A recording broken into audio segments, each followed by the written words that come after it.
I'm doing all this talking with the mic muted. Hey y'all, I was just saying happy Monday. If you work Monday through Friday, it don't matter when you work, y'all have made it through the day. And that's how I'm feeling. So toast. Y'all know Sundays I like to do my little brunch with Necey's or brunch at Necey. Can y'all hear me now? Because I just unmuted. Let me know. Okay, we good. But I was just saying, congratulations, y'all. We made it through a Monday, okay? On Sundays, I like to do my mimosas with Necey. I didn't have a mimosa yesterday, but we still talked about Put a Ring on It, and we also talked about Love and Marriage Huntsville. So if you haven't seen those two videos, go back and watch those two videos. But tonight, we are going to talk about Real Housewives of Potomac. I was just talking to one of my friends. She was like, that show is so ghetto. And I was like, girl, you don't watch Zeus Network. But then she was like, nah, not that ghetto. Like, not white refrigerator ghetto, but ghetto, like the drama is a damn mess type of ghetto. So let me go ahead and do this for the people on the playback. Hey, y'all, it's Necey Dixon. Welcome back to my YouTube channel. If you are new here, welcome. If you are returning, y'all, welcome back. Thank y'all for joining me for this review. So y'all let me know how y'all's Monday is going. Thank y'all for meeting me in the chat. Shout out to Jalen Fulton for becoming a member. Shout out to you. Kishwar, hey, Monique, Caroline, Sam J, what's up? Please smash the like button on the way in. I hope y'all follow me on Instagram. I just posted a little preview of some merch that I'm working on. It was actually like a really cute coffee mug that's really a shout out to my Sunday squad because y'all know I like to go live with y'all on Sundays. So if y'all haven't seen the little merch preview, go to my Instagram, which is Necey Dixon everywhere on Instagram and Twitter, like I have below. Check out my story and let me know if y'all are feeling the merch. I'm trying to find the right place to get it from. I was feeling confident with this one place, but now after I had like a couple friends and family test it out, I'm thinking I'm going to try something different. But go ahead. Check out my Instagram story. Y'all let me know what y'all think about that merch. But yeah, I hope y'all not mad that I moved the time up. I really needed an additional 30 minutes of my time back so I can cook tonight. Okay. So let's go ahead and get into the review. Today we are talking Real Housewives of Potomac, season 6, episode 5, The Rumor Mill. And this is basically the kickoff of all the shit. Okay, that's exactly what I'm gonna say. The episode was very chill. I feel like it was nothing crazy, but that's only because the ish is building up. Y'all know, really, if you think about it, everybody was separate. And what we saw is the girls on the bus, and then they were in the house for 2 seconds. So just so y'all know, let's go ahead and place our bets for how long we think that the girls are going to be in the house. Is it going to be one episode? Y'all know the little trip is definitely going to stretch about 2 to 3 episodes, okay? I'm pretty sure that's what they're going to do. Dark Wave Duck wants to know if the show is getting good. It's almost there.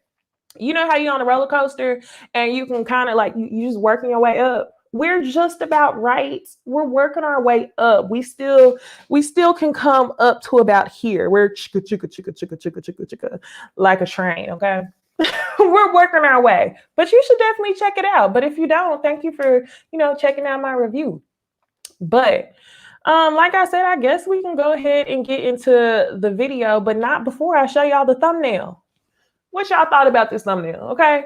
Recruitment season. Mia is reporting to Big Sis Giselle and Big Sis sidekick Robin. Y'all tell me what y'all thought about that. I was thoroughly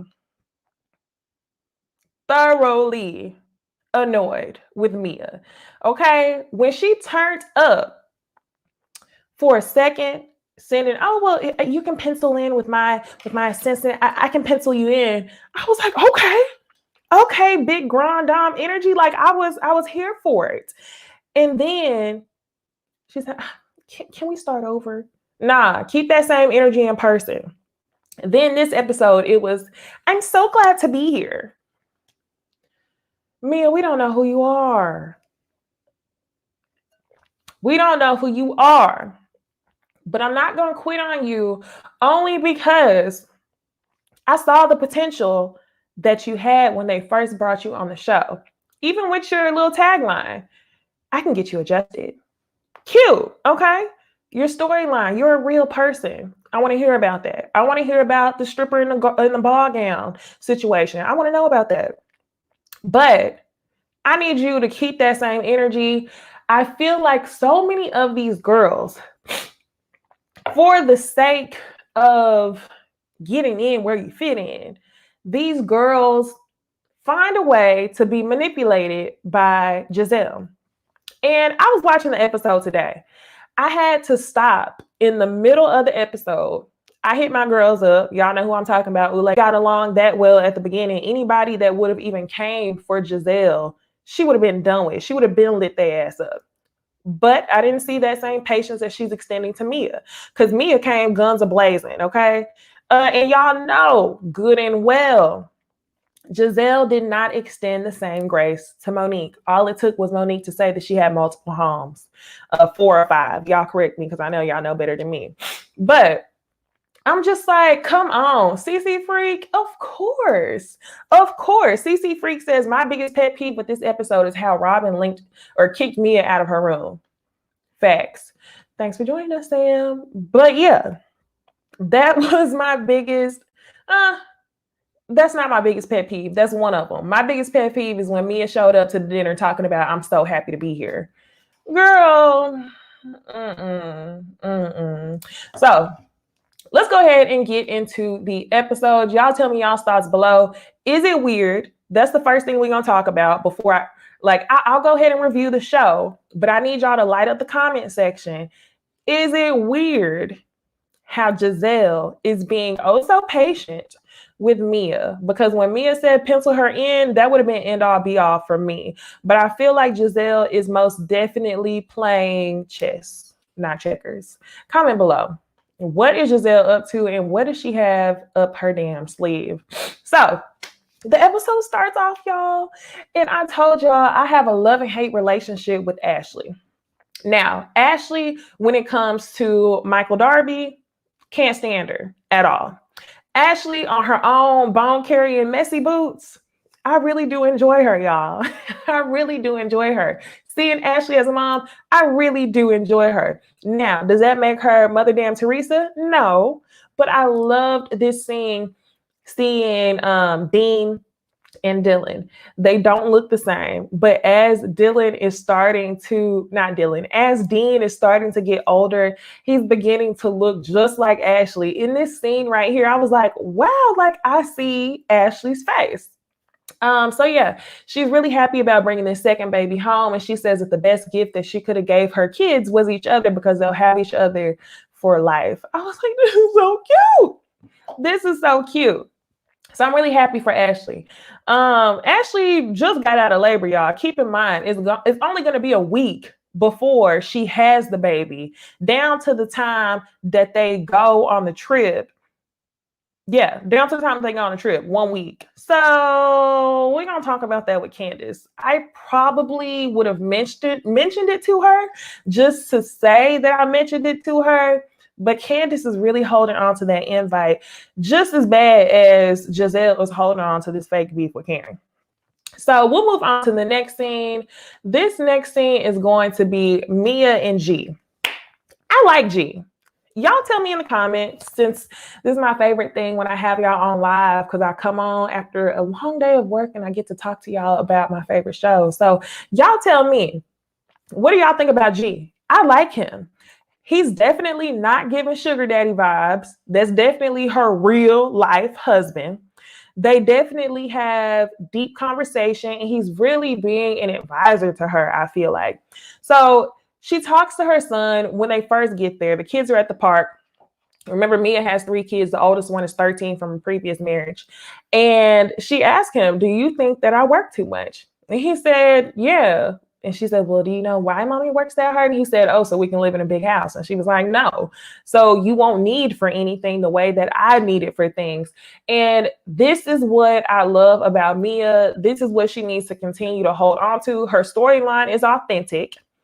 But the way she moves in the group is fake as hell, okay? That's what irritates the F out of me. Her storyline is authentic. And for that reason, I feel like you could really succeed on this show. Mia's definitely more than one season to me. They're going to give her another season. If Wendy could make it another season off the strength of her having 4 degrees and nothing else going on in her life, you definitely will make it another season. So anyway, her son ends up saying she works too much. And she says in her confessional that she needs to learn how to balance. You think that kids need all these important things like a house and, you know, things that are material that you didn't have. But majority of the time, they just need you. So being that that was the confessional, I'm sure that that's something that she ends up realizing, hopefully by the end of the season, or at least somewhere in the future, she realizes that she needs to spend a little bit more time with her kids. So she eventually tells the little boy to run off and play with his other sibling. And they start having a discussion about her mom. They show a little throwback picture when Mia was a baby. And as we all know, she kind of talked about it in her introduction episode. Her mom was addicted to drugs. And something along the lines of something happened to where Mia could no longer stay with her mom, and she ended up going into the foster care system. She later explains this story to Robin and Giselle. I will say this 100 times. I appreciate Mia's authenticity. I appreciate Mia's storyline for being a real person, but I don't like the way she moves in the group, and it's irritating. Like, I want to like you so much, but I have this big brick wall up, Mia, because I'm one of those type of people. Me being a Scorpio, I like to observe, okay?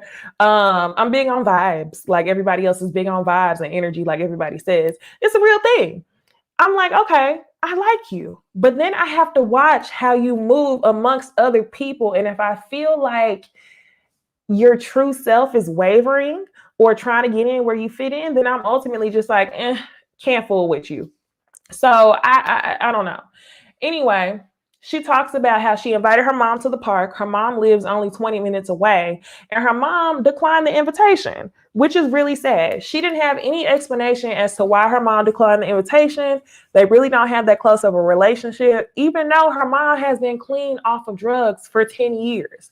So Gil ends up telling her, maybe it's a possibility that she doesn't want to see you because you look like your dad.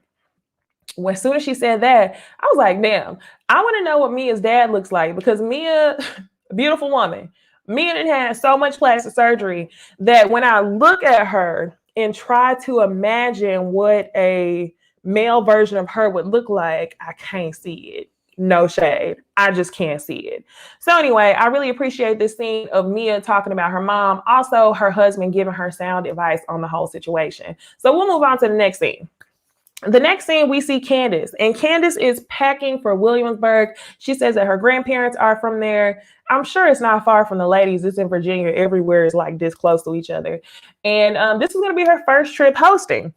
She talks a little bit about all the things that she's been up to. She's shooting a pilot. She's working on music. When she comes back, she got to do music videos. And Chris, her husbander, is all in charge of it. I really like Chris. Do I think that Dorothy was wrong for saying that Candace should be careful? Not at all. Candace, I like Candace too, y'all, but she is a difficult person. I'm not sure what she's like when it comes to business, but whenever it comes to her relationships with people, I feel like Candace is difficult. And I don't know if Chris should want to take on that role. It's already a damn full-time job being her husband, being her piece as she's filming this show. So not only are you doing that, you got to try to work deals and manage her as a client or a musician or entertainer. Excuse me. So yeah, I think that's a heavy thing to deal with. So they started talking about Ashley.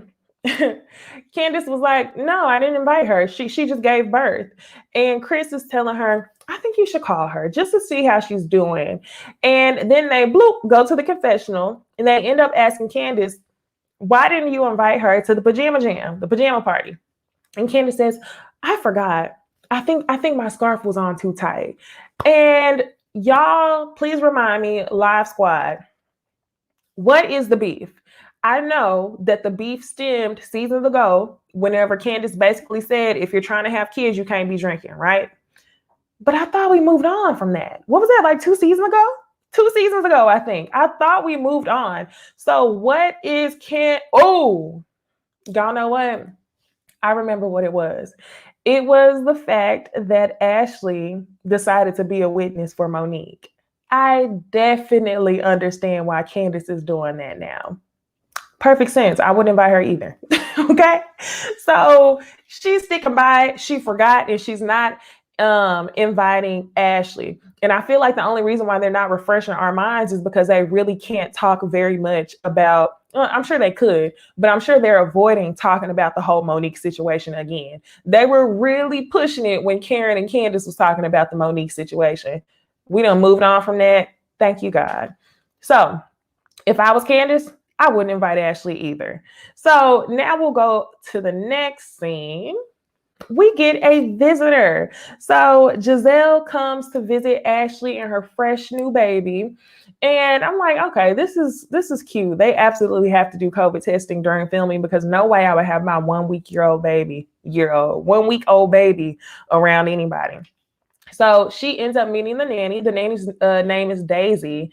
And, she's a pretty little girl, but I don't think that Ashley has anything to worry about because, like y'all know, I don't know if it's just the ladies that Ashley needs to be concerned about. She need to be worried about everybody. Hide your husbands, hide your wives. Because Michael is after everybody out here. No, but really, I think so. So anyway, Daisy looks like a nice nanny or whatever. And Giselle and Ashley start to have a discussion. They start off talking about labor and the kids. And look at the sweet little baby Dylan. He's so cute. They both talk about how they took a shit during labor. I've heard of that before. I don't have any children, so I'm very ignorant to this entire discussion. I'm not disgusted at all.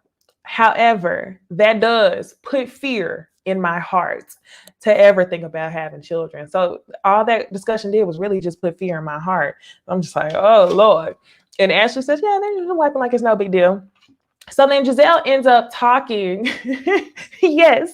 Tracy, I saw that. Michael was definitely asking what Juan was up to. Is he available? I hope they dig into that more next episode.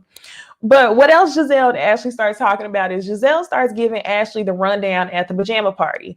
And I don't know if y'all paid attention to the way that Ashley responded, but the way she responded told me that Wendy had been a discussion in the group long before we even seen this scene. So Giselle said something along the lines of, girl, Wendy. Wendy came in these itty bitty shorts. As soon as she said, girl, Wendy, Ashley said, oh, was she showing out? Yes, because she be doing the damn fool. She has been doing the damn fool. Wendy is another one where I can't really put my finger on who you are. And if I don't really know who you are, I don't really F with you. I don't F with you. I can't do it because it's something that's a little bit inconsistent. So anyway, they start talking about Wendy, and then Giselle ends up telling Ashley how Mia apologized and was like, I just want to start off good. You played yourself, Mia. And then she starts talking about the trip to Williamsburg. And Ashley's like, oh, no, I haven't heard anything about it. And Giselle says, well, you know what? I'm inviting you. It's good for the drama. I feel like the whole situation with Monique and Candace should just be dissolved. You got to move forward. It's a TV show. Invite the girl, okay? Like I told y'all, it's only been a week since she's given birth. So I definitely would have mentioned it to her. However, I wouldn't have expected her to come. You know how you kind of just mention something to somebody, even though you like, girl, I really didn't want to say nothing, but I don't want you to pin it back on me. Like I didn't really want you there, even though I didn't really want you there. Or is it just me? Y'all tell me. So anyway, she invites Ashley to Williamsburg. And then another thing she talks about is her and Robin actually giving Mia another opportunity. Y'all hear what I'm saying? Them giving Mia another opportunity. Do y'all hear what I'm saying? I feel like it's definitely recruitment season. It's definitely lightweight Potomac hazing going on. And If I was Mia, you could never play me, but she gonna let them play her up and down. How much y'all want to bet? Or she might be the type of person where she's cool until she's not cool. What do y'all think in the comments? Is Mia about to get played up and down like a damn clown? Or is she going to play it nice and then turn up later on? Because last night, Mia actually made a tweet regarding getting her room demoted. I'll talk about that later because I don't want to go out of order. So before Giselle leaves, she doesn't fail to mention the ongoing rumor that's going on about Wendy. So we know that Wendy's showing her ass and titties. She's definitely gone to Housewives boot camp, Housewives training. And Giselle says, there's definitely something going on. There's definitely something deeper that we don't know. And she could be overcompensating for the rumor that Eddie, Wendy's husband, has a side chick. Now, I don't believe the rumor. I don't think Eddie has a side chick. I do think that Wendy's overcompensating, but keep in mind it's simple math. Season 1 of any reality show, somebody looks a damn mess. Season 2, they get they check, they tweak, they flip it and fumble it, do whatever they want to do, come back looking like a whole new person. In this situation, not only did Wendy go and get the plastic surgery done, but she came back, like I told y'all, with the Housewives handbook, trying to, coin certain signatures, come up with cute little nicknames, and brand herself on this show. I don't think it has anything to do with a side chick. However, I thought it was very telling that Giselle can see that when someone's trying to distract from what's really going on deep down, they do something wild, i.e. Giselle. Anytime something is going on with Jamal, or you don't want to talk about your fake relationship with Jamal, or Jamal being out in the streets, you invest all of your time into what these women have going on with their husbands. So it's funny that you can see that about Wendy. But can you tell us, Giselle, what's really going on? Why are you always alone? Where's Jamal? Is Jamal coming? Let us know, Giselle. So yeah, Wendy getting on my nerves, but Giselle, what's really going on? Next, y'all, speaking of the damn devil, Wendy is at home and Wendy is teaching her Zoom class. She's on the Zoom class with the bright orange off the shoulder top, giving a little shoulder. And, she got her hoop earrings on and she comes out and she basically says to Eddie after the class, while Eddie is playing daddy daycare, she's saying, hey, I just don't want to be in a box. I'm more than just a professor. I listen to trap music, yada, yada, yada. While I do agree that women shouldn't be put in boxes, there's a level of professionalism that people need to stick to while they're on the job. I really feel like Wendy has this lightweight grandiose about her. Like, you really feeling yourself now that you done got the Botox, you done got the titties, you done got the ass. And I just want some authenticity. I love the drama, but Wendy, don't submit to what you have seen on every single Housewives show. If I'm paying tuition, I don't want to see my professor with her damn shoulder out teaching me a class. Now, while all that stuff really shouldn't matter, I know somebody's going to be like, well, if that's the case, then, people are going to say that your box braids aren't professional. It's not the same. It's not the same. Hair grows out of your head. Do I want to see additional parts of your body like you're at happy hour? I do not. So I just don't understand what Wendy's trying to do. Just like her husband, he tells her, basically, you need to decide what you're trying to do. She's trying to pick up all these different things. You want to do home essentials. You want to be a professor. You want to do this. You want to go to Housewives boot camp. And he's basically saying that anything that you're putting your focus on, everything else, you're okay putting on the back burner, right? Nah, she can't show shoulder. Nope. No, B Stokes. Nope, she can't show shoulder because she's getting on my nerves. I can't. So he's basically telling her, whatever you put your focus on, everything else takes the back burner. And I don't feel like he specifically said it in this moment, but now that she's focusing in branding and being a housewife, Eddie and the family may be potentially taking a back burner. So they both start asking each other, are you happy? And I don't remember, I know Eddie said No. I think Eddie said no.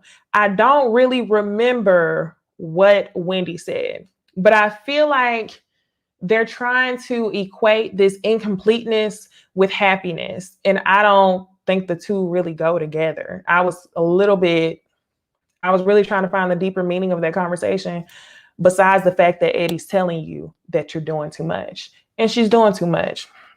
So she doesn't feel like people should put her in a box. The last thing I want to talk about is this girl, Wendy, has 4 degrees, but she didn't know that she had to register a business.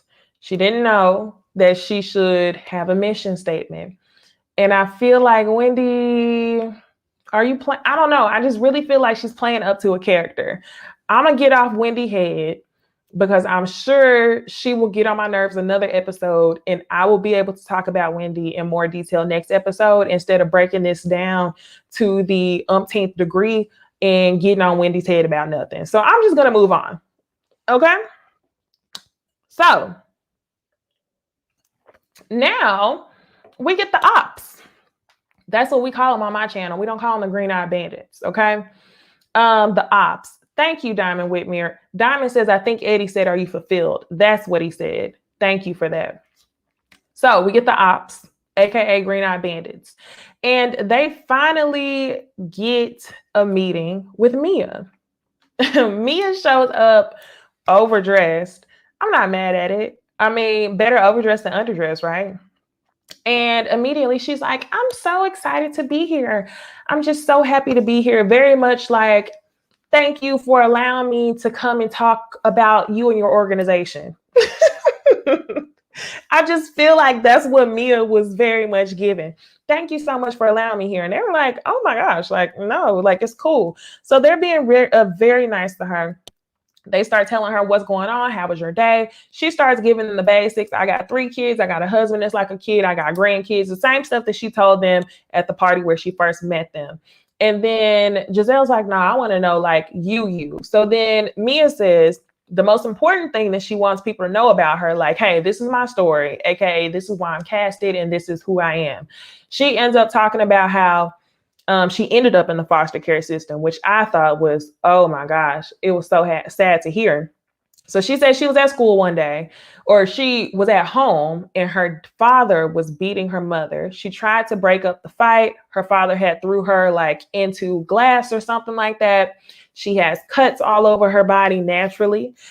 She ended up, not naturally, but naturally from all of the domestic violence, she ends up having scars. So she goes to school the next day, and her friend saw blood through her t-shirt. Her friend told the teacher that was the last day that she ever came home. So I was like, damn, it was really sad. But like I told y'all, authentic, right? And Giselle seemed like she humbled herself. Robin had a real moment. And it was almost like they weren't even on the show. It wasn't full of theatrics. It was very much just real conversation.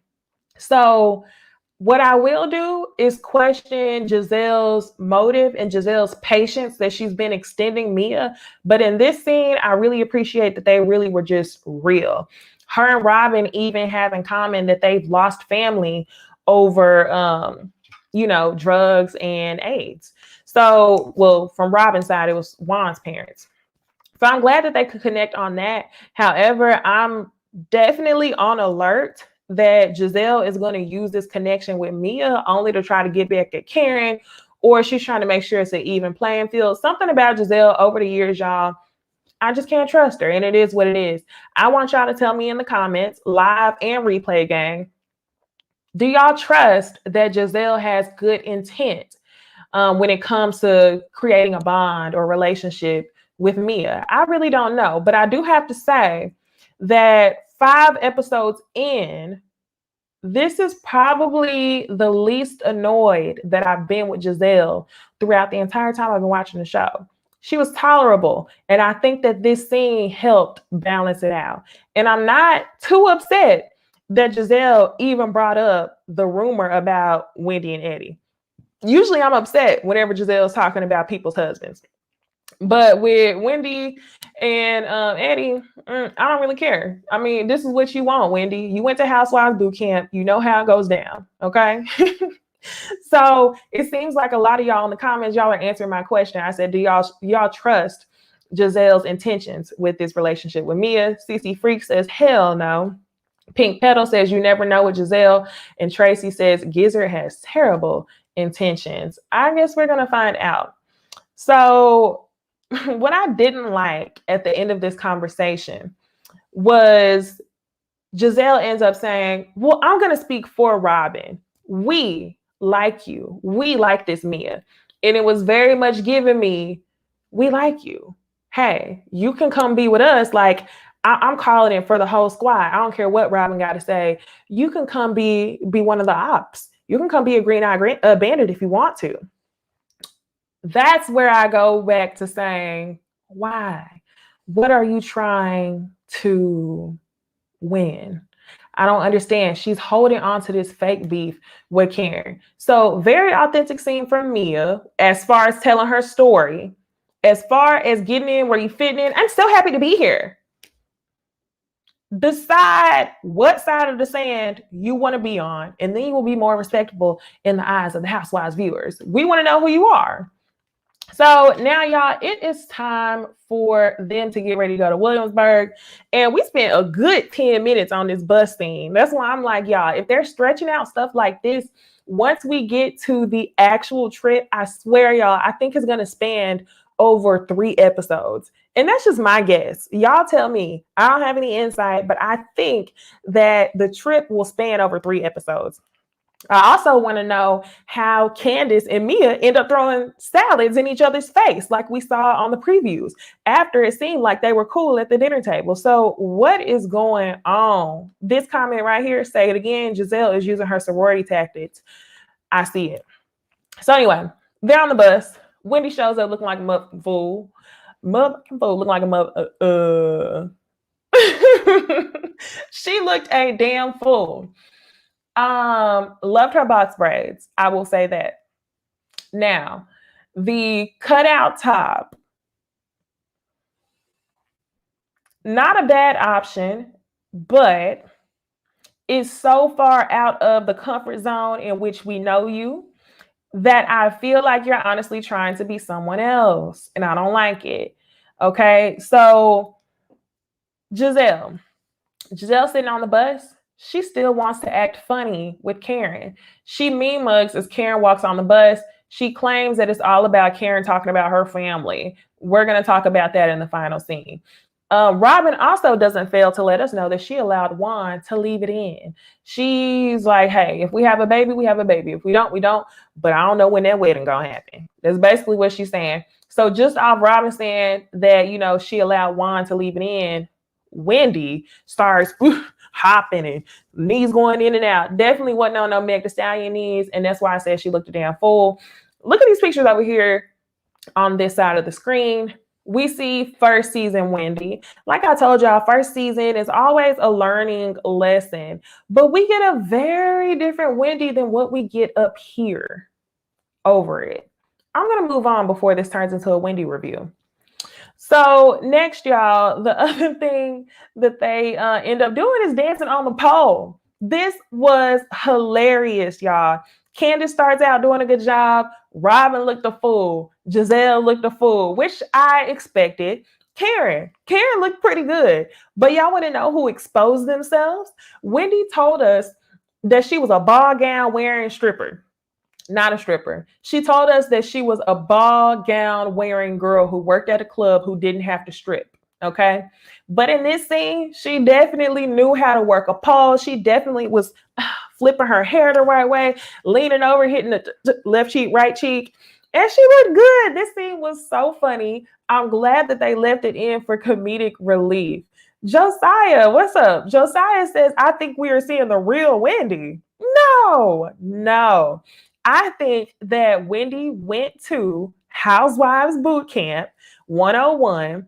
She met with her branding manager, and they told her throughout the 15 years or 10 years or whatever of Housewives being on TV, this is what it takes to create a good brand. And I think that's what she's trying to do, but it's so different. It's such a stark difference from what we've seen in the first season that I'm not buying it. And a lot of y'all are not buying it. So Yeah, anyway, the ops look bad. Mia exposed herself. That girl might have been wearing a ball gown at first, but trust y'all, she knows how to work a pole. She ends up saying, well, I don't know how to work a pole, but I have a lot of friends that do. You got a lot of stripper fans that probably worked in the same club as you, that probably started out with ball gowns and ended up wearing something else. Well, who knows? So Candace ends up giving out the room assignments. Pretty much, who did she put in the main house? I can tell y'all who she put in the cottage, the B-level suite. She puts Wendy, Escala, and Karen in the cottage. Everyone else is invited to the main house, which is the ops, Robin, Giselle, Candace, of course, and Mia. So I'm like, okay, Escala is there also. I feel like Escala a little bit more than Mia. I didn't like the way she tried to turn up on Mia and, swear allegiance to the ops last episode because she didn't have shit to do with that. But I think I like Escala because she seems to be a little bit more consistent in personality and she's not really trying to get in where she fit in everywhere. At least that's what we're seeing. So Candace gives the rooms. Now, one other thing I wanted to talk about that happened on the bus. Giselle announces to everyone that the slate with Mia is clean. And y'all, I just feel like everything is so tactical. Everything is so sorority type-ish. Like, hey, Mia's clean. We're on a fresh start. So Mia could feel good about herself in the group. And I just didn't like that scene. On the other end, Karen ends up inviting Mia and Wendy to Surrey, Virginia. Y'all remember last season, she invited Ashley and Giselle because this season now she's going to be an ambassador for her hometown. So Wendy, who she couldn't stand last season, which I feel like things change. I don't care if Wendy and Karen are friends. Good for them. She invited Wendy and Mia to Virginia. So we'll see how that goes on later this season. Next, y'all, they arrive to the house. This house is beautiful. When I saw the house, I was like, dang, I just want a weekend with my girls, Airbnb type stuff, just a regular ass weekend, not even a bachelorette party type stuff. But Jay Antoinette, you killing me. She said Mia gonna get started on P Valley. No, ma'am. No, ma'am. So anyway, the house is beautiful, y'all. We didn't get to see the cottage, not unless the cottage is like one of these little houses over here.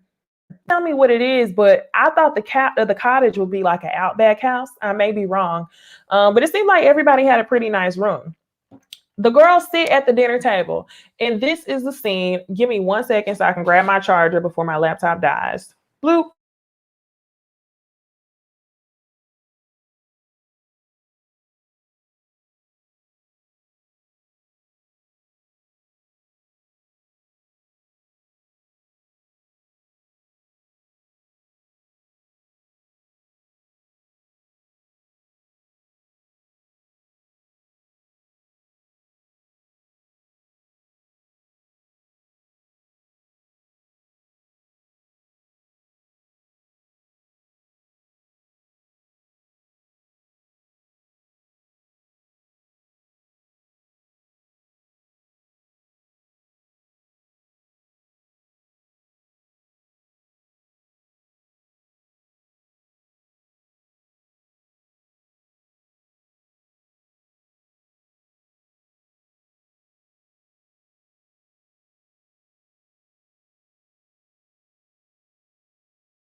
Okay, we back.